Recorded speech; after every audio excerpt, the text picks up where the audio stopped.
राम पुरोहित ने हमें सिलवासा से एसएमएस भेजा है और जानना चाहते हैं स्पाइस जेट के बारे में। खरीदारी इनकी 90 रुपए के भाव पे है, 100 शेयर इनके हाथ में हैं। तो फिलहाल जो इन्होंने खरीदारी की है वो तो खैर काफ़ी ऊपरी स्तर पर की है। और प्रदीप जी, ये दिलचस्प है, अपने हर कार्यक्रम में कम से कम एक दो दर्शक तो ऐसे मिल ही जाते हैं जिन्होंने टॉप पे खरीदा हो शेयर को, और ये भी उन्हीं में से एक हैं। फिलहाल इसने लगभग 60 के आसपास एक हाल में निचला स्तर बनाया है, कमज़ोरी दिखी है इसमें, लेकिन आगे क्या उम्मीद करें कि ये 60 का स्तर टूटेगा नहीं, 60-59 जो है? देखिए 60-59 के नीचे भी अगर आप बात कर सकते हैं तो 56 से 58 का एक जोन या एक एरिया बोल सकते हैं, जिसके ऊपर स्टॉक ने एक ब्रेकआउट लिया था। मेरे को लगता है वो सपोर्ट एरिया बहुत जल्दी से टूटना नहीं चाहिए, लेकिन इन्होंने बहुत जोश के अंदर बहुत टॉप में ले लिया और उस समय इस सेक्टर के तीनों शेयरों के अंदर ही बड़ी धुआंधार बल्लेबाजी चल रही थी। जो आ रहा था वही इनको रिकमेंड कर रहा था कि बहुत बड़ा टर्न अराउंड हो गया। संयोग से ऐसा होता है, ऊपर आप फंस जाते हैं, जेट में फंस गए, इंडिगो में लोग फंस गए, और अब जो एटीएफ के ऊपर सरकार ने सेस लगा दिया, ये लगा दिया, तो अब ये 90 का भाव आने में तो आपको बहुत समय लग सकता है। साथ में यही आपको एक चेतावनी या सलाह दे सकता हूं, 58 और 56 इस एरिया को अगर नहीं होल्ड करेगा तो शायद आपका नुकसान बढ़ भी सकता है। तो देखिए आप इस ट्रेड को कैसे मैनेज कर सकते हैं। जी चलिए, अब अगला सवाल हमारे पास आया है विमान नाथ का, कोलकाता से। विमान नाथ जी बताइए, आपने कौन सा शेयर चुन रखा है?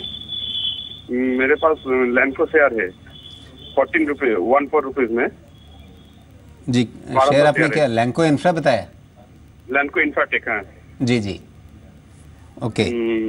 14 रुपये में 14 14 रुपए में आपने खरीदा हुआ है, फिर तो आपका नुकसान और भी ज्यादा तो गहरा है। यहाँ काफी नुकसान हो गया है आपको। क्या करें जी, अब करने के लिए ज़्यादा कुछ है नहीं। और प्रदीप जी, इनकी भी स्थिति वैसी ही है, इन्होंने भी टॉप के आसपास ही, जो टॉप बना था लगभग 1.25 साल पहले, वहाँ पे इन्होंने ख़रीदा था और उसके बाद से लगातार शेयर कमज़ोर ही होता रहा। हाल में ज़रूर इसने थोड़ा सा अपने आप को संभालने की कोशिश की है। पिछले साल सितंबर के बाद से इसमें थोड़ा एक मोमेंटम बनना शुरू हुआ था और हाल की गिरावट में वो मोमेंटम बहुत ज़्यादा नहीं टूटा। पिछले कुछ दिनों में भी देखें तो इसने अपने आप को संभालने की कोशिश की है। तो चार्ट सेटअप शायद कहीं कह रहा हो कि एक शॉर्ट टर्म मूवमेंट आगे फिर आ सकती है, लेकिन इस शेयर को लेकर के भरोसा करना बड़ा मुश्किल हो जाता है। क्या कहेंगे आप? बहुत ही मुश्किल है। देखिए ये भी एसेट्स बेच रहे हैं, कुछ लायबिलिटी चुका रहे हैं, बहुत ज़्यादा कर्जे में डूबी हुई कंपनी है। 5 रुपये के आसपास अपने आप को संभालने की चेष्टा करता है। किसी भी तरीके से कोई भी अच्छी बुरी खबर पे अगर ये स्टॉक उछाल भी लेता है तो 7 और 7.5 पे तो लगता है लोग इस कदर बैठे हैं कि इसको वहाँ पीट के इसका दम निकल जाता है। तो जब तक ये 7.5 और 8 के ऊपर नहीं निकलेगा तब तक तो इनमें कोई भी और ज़्यादा रिकवरी की उम्मीद नहीं करनी चाहिए। हाँ, 5, 4.5, 5, 5.5 में ये समय निकालेगा।